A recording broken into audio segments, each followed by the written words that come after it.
ఎంతమంది ఉందో నాకు తెలియదు, కానీ నాకు 100% నాకు నమ్మకం,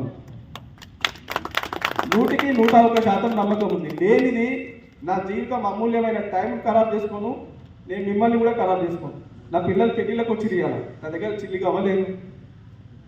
ఎట్లా చేయాలో నాకు తెలియదు, నాకు మనసులో బాధ లేదనుకుంటున్నా.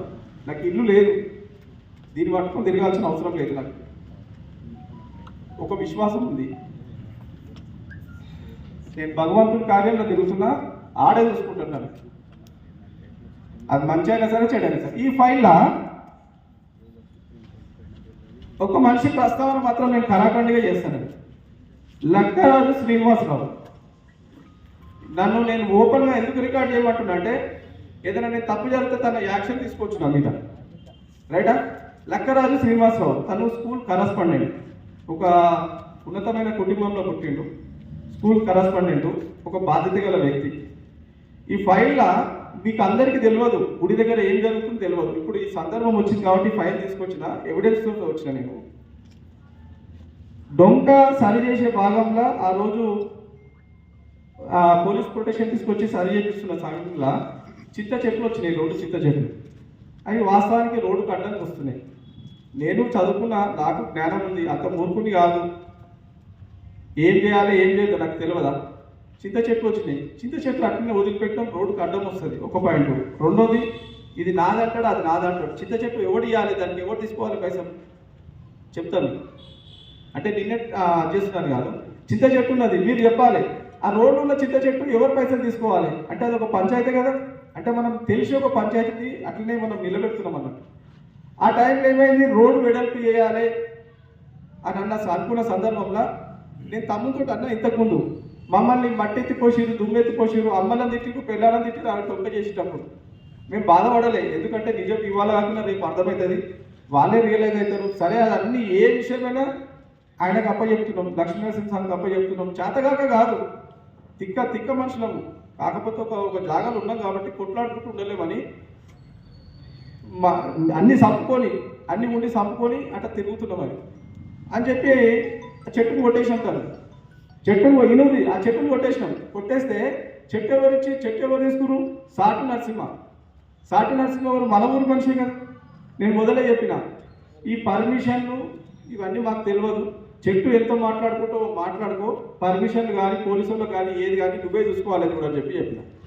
ఆ పిల్లగాడు ఏం చెప్పిండు, అన్నా ఇదే కదా, నేను దేశ ఎవరు మన సాటు నరసింహ ఇద్దరు కలిసి చేంజ్ చేసిరంటే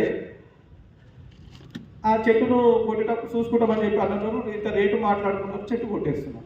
చెట్టు కొట్టేస్తుంటే ఇవాళ ఈ ఊళ్ళో అందరికి ఎవరికి లేదు, అంత పౌరుషం వచ్చింది శ్రీనివాసరావుకి. పౌరుషం వచ్చి కార్లో వచ్చేసిండు. పాపం సాటు నరసింహ ఆడనే ఉన్నాడు. సాక్ష్యం ఎవిడెన్స్ నేను చెప్తున్నా, ఏదైనా ఎవిడెన్స్ చుట్టే చెప్తుంటే సాటు నరసింహ ఆడనే ఉన్నాడు. మన ఊరి పిల్లగాడే కదా, ఒకవేళ పట్టిస్తే మన ఊరి పిల్లగానే పట్టించిన వాళ్ళు పెద్ద కదా. ఫోటో తీసుకుంటే అంటే ఎట్లా కొడతారు చింత చెట్టు అది ఇది అంటే, లే సార్ అంటే లే సార్ లేదు అని చెప్పి ఫోటో తీసుకుంటా ఇవన్నీ ఫోటోలు తీసి ఏం చేసిండు, ఫారెస్ట్ ఆఫీసర్కి కంప్లైంట్ చేసిండు. ఉన్నారా? ఫారెస్ట్ ఆఫీసర్కి కంప్లైంట్ చేసిండు. ఫారెస్ట్ ఆఫీసర్ కంప్లైంట్ చేసి పోలీసు వాళ్ళు వచ్చింది. పోలీసు వాళ్ళు రాగానే చేయగానే అంత వచ్చేసి అంత పచ్చడమా అదంతా చేసుకోకపోయారు ఫారెస్ట్ ఆఫీసర్. సరే, ఆ రోజు ప్రశాంత్ అలా ఇట్లా సంగతి అంటే, ప్రశాంత్ ఏం చేసినంటే పోదాం అని చెప్పి, ఆ పిల్లవాడు ఎక్కడి నుంచో లింక్ ఉన్నది, పోయిన చేసిన వాడు మాట్లాడి చేస్తుంటే 25,000 ఫైన్ కట్టాలి, తప్పదు.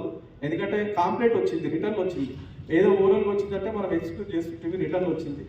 అంటే ఎవరు ఇచ్చింది సార్ అంటే చెప్పలే, ఎవరు ఇచ్చింది సార్ కాపీ కావాలంటే చెప్పలేదు. మొత్తం మీద రిటర్న్ వచ్చింది, రిటర్న్ కలెక్టర్ దాకా పోయింది. అది మేము దాన్ని ఏం చేయలేము, ఒక 20,000 ఖచ్చితంగా ఫైన్ కట్టాల్సింది అంటే, లేదు సార్ మేము లోటు బడ్జెట్ ఉన్నాం, కాదు 25,000 కాదు, కాకపోతే ఒక లాస్ట్కి ఒక 5,000 ఇస్తాం అది అని చెప్పి మాట్లాడినాక ఫైన్ కట్టినాం. నేను నాతో ఒకటి రాయించుకున్న పేపర్ ఏంటంటే, శ్రీ లక్ష్మీనరసింహస్వామి కమిటీ, దేవాలయ కమిటీ, నాకు ఈ చెట్టు కొట్టే విషయంలో పర్మిషన్ తీసుకోవాలని తెలియదు, నేను పొరపాటు చేసిన, ఈ పొరపాటు నేను అంగీకరిస్తున్నా.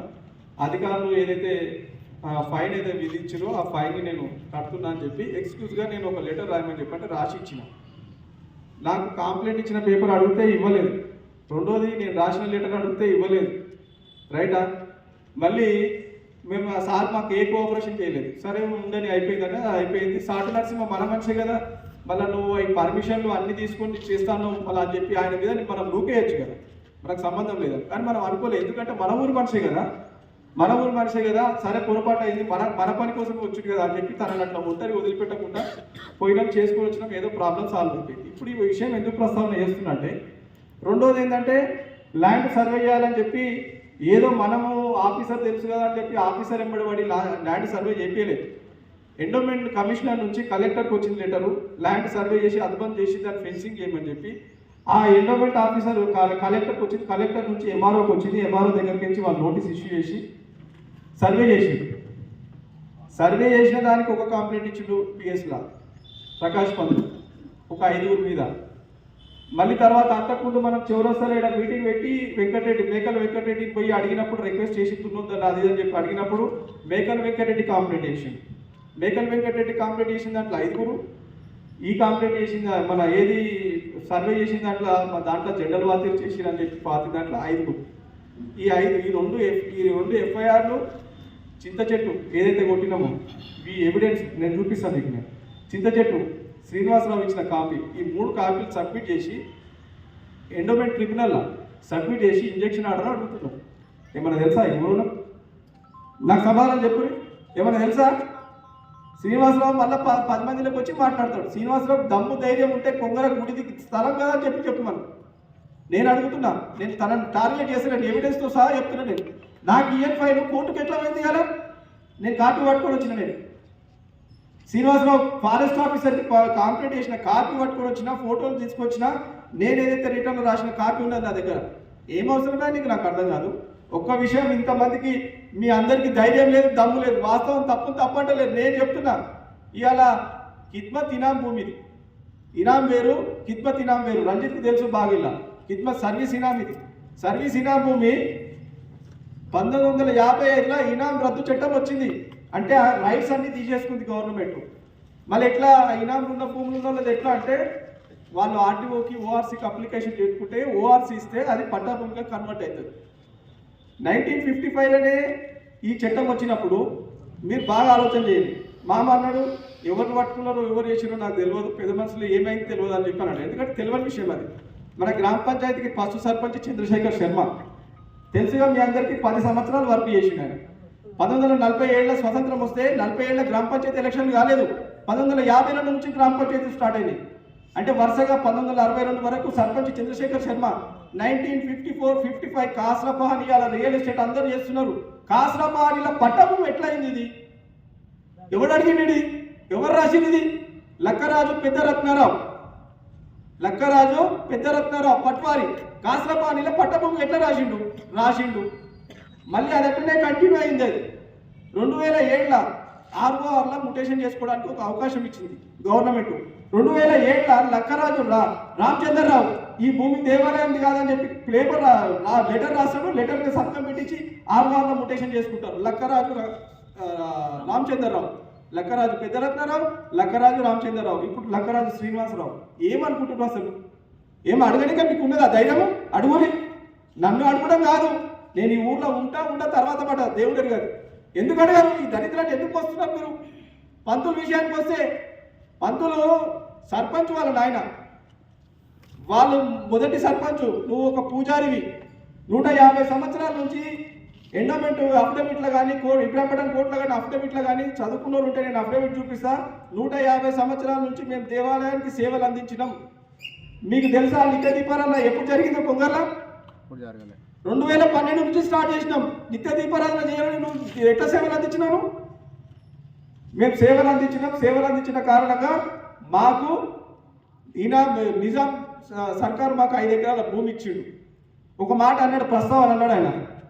ఇవాళ అన్ని కులాలు ఉన్నాయి, అన్ని కులాలకు ఇనాంలు వచ్చినాయి, వాళ్ళు అమ్ముకున్నారు. వీరస్వామి మీరు ఏంది మాకు ఇచ్చింది కూడా గట్టి తీసుకుంటారా అని అన్నాడు. నిజమే, ఎందుకంటే సాగలు మంగలు ఎల్లి పుల్లి అంతా ఉన్నారు, అందరికి ఇచ్చారు. నిజమే, మీకు కూడా ఇచ్చారు. అదే ఫ్యామిలీకి చెల్లయ్య జోషికి 150, 151, 152 సర్వే నెంబర్లో 6 ఎకరాల భూమి చెల్లయ్య జోషి పేరు మీద ఇనాం భూమి ఇచ్చారు. ఇంకొక విషయం చెప్తున్నా, జంగల్ కంచ 300 సర్వే నెంబర్లో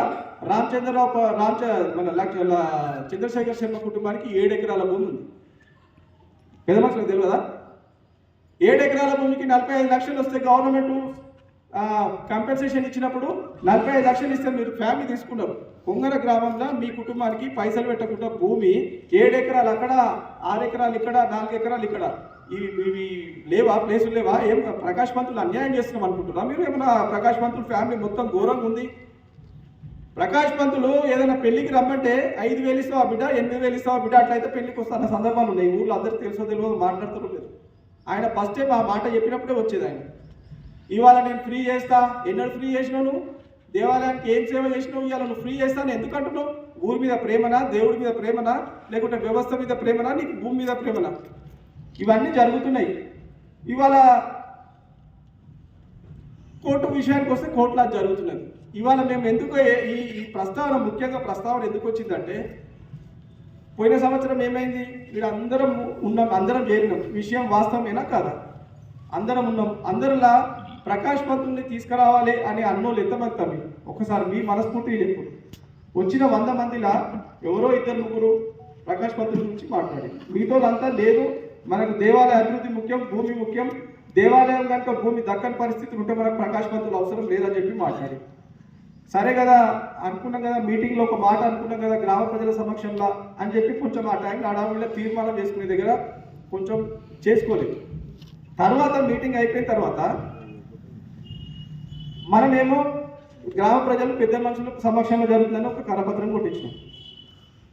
వాళ్ళు ఏం చేసి దాన్ని సేమ్ మ్యాటర్ని ప్రకాష్ పంతుల ఆధ్వర్యంలో అని చెప్పి ఒక పేపర్ కొట్టించుకొని ఈ అధికారులకు, ముఖ్యమైన వాళ్ళకి ఇచ్చింది. ఇవాళ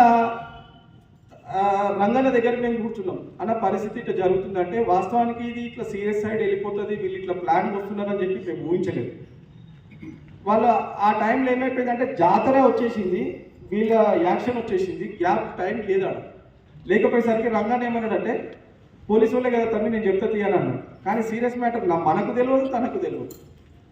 ఎప్పుడైనా తమ్మి మేము మనస్ఫూర్తి చెప్తున్నా, ఇవాళ లక్ష్మీనరసింహస్వామి జాతర మొదటి రోజు 6 గంటలకు సిఐ, ఎస్ఐ, పోలీసు వాళ్ళు ఒక 50-60 మంది, అంత పొద్దుగాల ఎప్పుడైనా అభిషేకం జరిగిందా? నేను ఇక్కడి నుంచి తల ఉంచుకొని వెళ్ళిపోతాను, ముక్కు నేలకు రాసి వెళ్ళిపోతాను.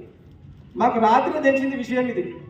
వీళ్ళు ఎట్టొచ్చి వీళ్ళు పంతులను మాట్లాడిరు, పంతులు పూజా కార్యక్రమాలు కనుక హ్యాండ్ ఓవర్ చేసుకుంటే మళ్ళీ మనం బాగుండదన్న ఉద్దేశంతో మొదలు మనమే గుడిని మనమే హ్యాండ్ ఓవర్ చేసుకోవాలన్న ఉద్దేశం జరుగుతున్నదని చెప్పి తెలిసి తాళం చేతులు నా దగ్గర లేవు, ఒక దగ్గర పెట్టినాం.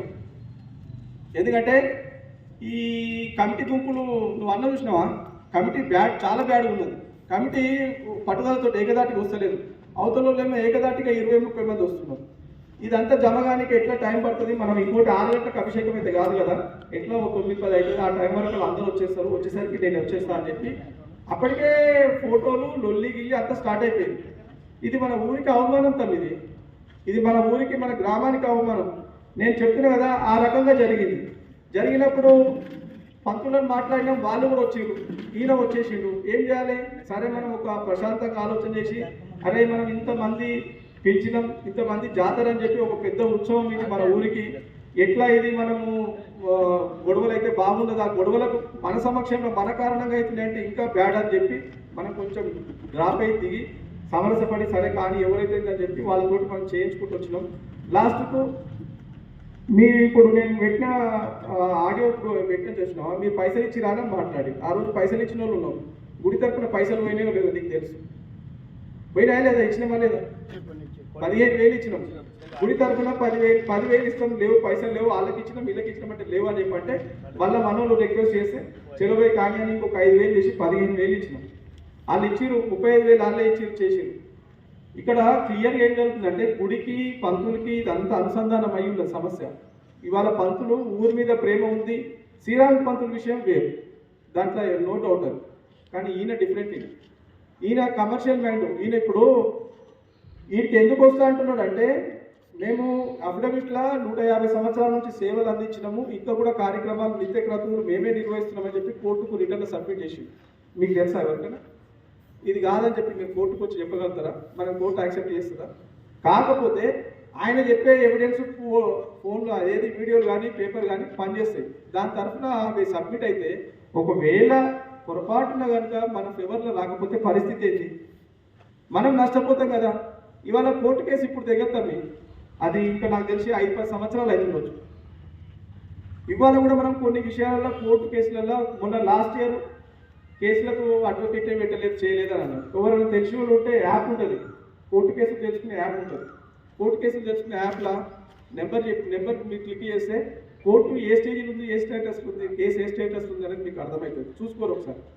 ఇంకోటి ఏంటంటే స్టాంప్స్ అండ్ రిజిస్ట్రేషన్. మీరు గూగుల్ ఓపెన్ చేసి stamps and registration Telangana department అని కొడితే ఒక ఇంటర్ఫేస్ వస్తుంది. దాంట్లో ప్రొవిషన్ ల్యాండ్ డీటెయిల్స్ అని ఉంటుంది. ప్రొవిషన్ ల్యాండ్ డీటెయిల్స్లోకి వచ్చి రంగారెడ్డి డిస్టిక్, మండలం, విలేజ్, సర్వే నెంబర్ వైజ్ అంటే సర్వే నెంబర్ వైజ్ డీటెయిల్స్ ఇస్తుంది, విలేజ్ వైజ్ అంటే విలేజ్ వైజ్ ఇస్తుంది.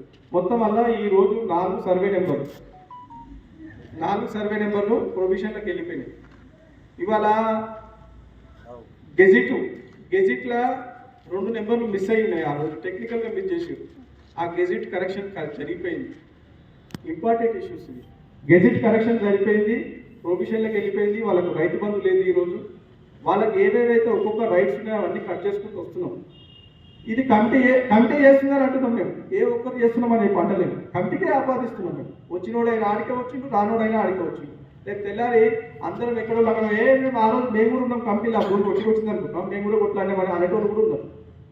అనుకొని చెప్పుకొని ఇవాళ నేను ఏమంటున్నా అంటే ఇంపార్టెంట్ ఇష్యూస్ అంటే రేపు వాళ్ళు ఒకటి ఏమన్నారంటే క్లియర్గా ట్రిబ్యునల్, హైకోర్టు, తర్వాత సుప్రీంకోర్టు వరకు కూడా పోతారు. ల్యాండ్ని వదిలిపెట్టారు, అంత ఈజీగా వదిలిపెట్టారు. ఎందుకంటే నేను వాళ్ళతో టచ్లో ఉన్నా, వాళ్ళ లాయర్తో కూడా టచ్లో ఉన్నా. వాళ్ళు అవసరం అంటే సుప్రీంకోర్టు కూడా పోతారు. ఏ కోర్టుకు పోయినా కూడా పేపర్ ఎవిడెన్స్ అవసరం కదా. మన తరఫున ఏం లేదు. వాళ్ళకు ఇల్లీగల్గా ముటేషన్ అయిపోయింది, పాస్బుక్లు వచ్చినాయి, ధరణిలో పేరు ఎక్కింది, ఇవి ఉన్నాయి. అవి రైట్స్ మనం కట్ చేసుకుంటూ రావాలి. ఇంకా కొంచెం పడుతున్నారు. ఇవాళ ఈ టైంలో గుడికాడ వచ్చి నేను పని చేస్తా, నేను ఫోటోలు వీడియోలు తీసుకుంటా, ఇంకా కూడా నాకు ఈ పూజా క్రతువులు నేనే నిర్వహిస్తున్నా అని చెప్పి చెప్పుకోవడానికి నాకు ఒక అవకాశం వస్తుంది అని చెప్పి నువ్వు వస్తున్నప్పుడు, తెలివిగా వస్తున్నప్పుడు, ఆయన తెలివి ఆయనకు ఉన్నప్పుడు ఊరోళ్ళకు మన తెలివి మనకు ఉండొద్దా? ఆలోచన చేయరు ఒకసారి. నేనేదో నాకేమైనా గల్లి పంచాయతీ లేకుంటే గెట్టు పంచాయతీ ఆయనకు నాకు ఏం పంచాయతీ లేదు. పాపం ప్రకాష్ మంత్రులు మేము బిడ్డ అది అని చెప్పి మంచిగానే మాట్లాడుతున్నది. సిరిపేడ ఈ విషయానికి కూడా నేను కొన్ని రోజులు ఆలోచన చేసిన. నాతోటి ప్రకాష్ మంత్రులు మంచిగానే ఉంటున్నాడు కదా, నేను ఈ ఇష్యూని పెట్టుకుని ఆయనకి ఎంత విరోధి కావాలని కూడా కొన్ని రోజులు ఆలోచన చేసిన సందర్భాలు ఉన్నాయి. మళ్ళీ కూడా నేను ఏమనుకున్నా, నాకు అన్నిటికంటే ముఖ్యం దేవాలయం, అది ఏదేమైనా సరే అని చెప్పి ఎన్నో విధాలుగా మానసికంగా ఒక నిర్ణయానికి వచ్చి జరుగుతున్న ఈ విషయాలు ఇవి. ఈరోజు మీ దృష్టికి జాతరప్పుడే ఈ ల్యాండ్ ఇష్యూ వస్తుందంటే ఇవాళ లాస్ట్ ఇయర్ రావాలని వచ్చిండు, మళ్ళీ నిత్య దీపాలను ఎవరు ఇవ్వాలి తమ్ముడు? కుంగర్కలంలో లక్ష్మీనరసింహస్వామికి ఆదాయము వాళ్ళు వీళ్ళు 10 రూపాయలు 20 రూపాయలు ఇస్తే నెలకు 6,000 7,000 ఇంతకంటే ఎక్కువ వెళ్ళదు.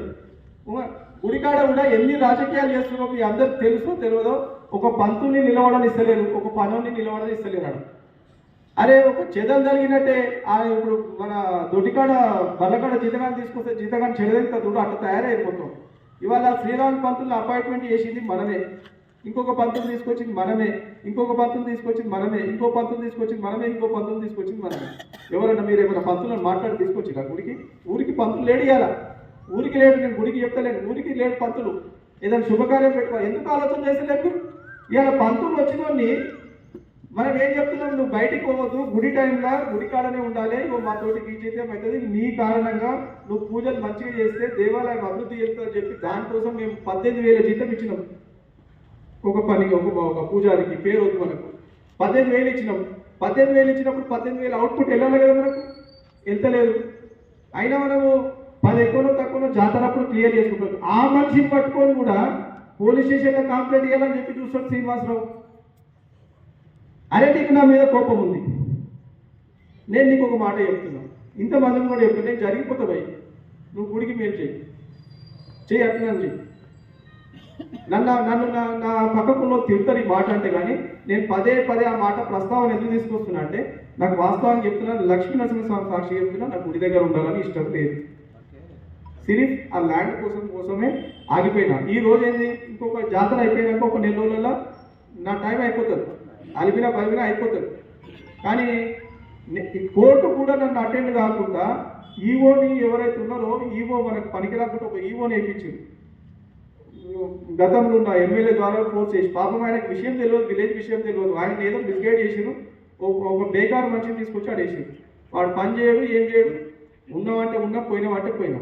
ఆ ఈఓ ఇప్పుడు లక్ష్మీ నరసింహస్వామి వాళ్ళు ఆ కోర్టుకు సబ్మిట్ చేసిన కేసు ఫైల్లో Lakshmi Narasimhaswamy temple managing president of managing director managing అని చెప్పి ఏదో ఈ అడ్రస్ ఇచ్చింది.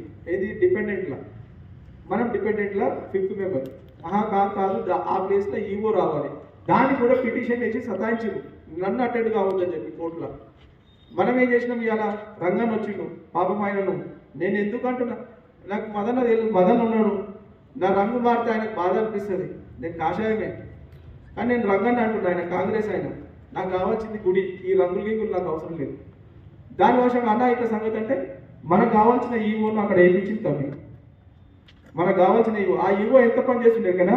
నేను ఈ క్షణము మీకు ఫోన్ కొడతా, ఆయన ఫోన్లో సమాధానం చెప్తాడు, ఆయన అంత రెస్పాండ్ అవుతాడు. ఆ ఈవో ఫస్ట్ ఆయనే ఉండే, ఆ ఈవోని ట్రాన్స్ఫర్ చేయించింది. ఇవాళ మనకు వర్క్ అవుతుంది. ఇది ఇంత చేసుకుంటూ వస్తున్నాం. కోర్టులో చాలా కేసులు, కుట్రలు, కుతంత్రాలు జరుగుతున్నాయి. ఇవాళ ప్రకాష్ పంతులు లాస్ట్ టైం వచ్చిండు, 5వ రోజు అయిపోయాక వెకేట్ అయిండు. మళ్ళీ 6వ రోజు నుంచి ఈ రోజు వరకు నిత్య దీపాలను ఎవరు చేయాలి, ఎందుకు ప్రశ్నిస్తలేరు? ఇవాళ పంతులు కావాలి అని అడుగుతుంది. మళ్ళీ ఇదంతా ఎవరు చేయాలి? కార్యక్రమం గుడికాడ 6,000 ఆదాయం ఉంది, 30-35,000 ఖర్చు ఉన్నది. ఒక్కసారి ఆలోచన చేయండి, ఎట్లా నిలబడుతుంది గుడి వ్యవస్థ? ఏడికెళ్ళి నిలబడుతుంది? ముప్పటికే మన పైసలు వస్తున్నాయా? అందుకనే తమ్మి ఇవన్నీ జరుగుతున్నాయి. మీ అందరిని పిలిచింది కూడా ఎందుకంటే ఇవాళ ప్రకాష్ పంతుల్ని ఎవ్వరు కూడా ఆయన మీద శత్రుత్వం లేదు, ఏం లేదు. మనం కేవలం సరే లాస్ట్ కూడా మనం ఏం అడిగినామంటే, సరే నువ్వే పూజలు చేయి, మాకేం అభ్యంతరం లేదు. బియ్యాన్ని కూడా ఎవరు అభ్యంతరం లేదు. మేమేమన్నామంటే, నువ్వు ఈ 5 రోజులు కార్యక్రమం చేస్తున్నావు కదా, నీకు 20,000-30,000 సమయంతో అమౌంట్ గుడి నుంచి దక్షిణ ఇస్తాం కదా, దానికి మాకు ఒక రిసిప్ట్ మీద సంతకం చేయమని చెప్పినప్పుడు ఆ సంతకం మీద నేను సంతకం పెట్టా అంటే ఏమన్నట్టు? మా లాయర్ అడ్వకేట్ వద్దన్నాడు. అంటే నీకు ల్యాండ్ పోతుందని చెప్పి ఉద్దేశంతో సంతకం పెట్టాడు. మళ్ళీ మేము ఎట్లా యాక్సెప్ట్ చేస్తాం? అందుకనే ఈ నిర్ణయం తీసుకోవాలని మిమ్మల్ని పిలిచింది. మీరు నిర్ణయం చెప్పండి, ఒక తీర్మానం చేసుకుందాం. ఇవాళ ఆ తీర్మానం ప్రకారం ఈ తీర్మానంలో ప్రకాష్ పంతులతో రావాలంటే నేను మాటిస్తున్నా, మీరు అందరూ ప్రకాష్ పంతులే రావాలంటే నేను ఓకే, నేనేం అభ్యంతరం పెట్టు. ఏం చేస్తాం? 3 రోజులకు అవసరం లేదు, నాకేం అవసరం? అదే విషయం చెప్పండి.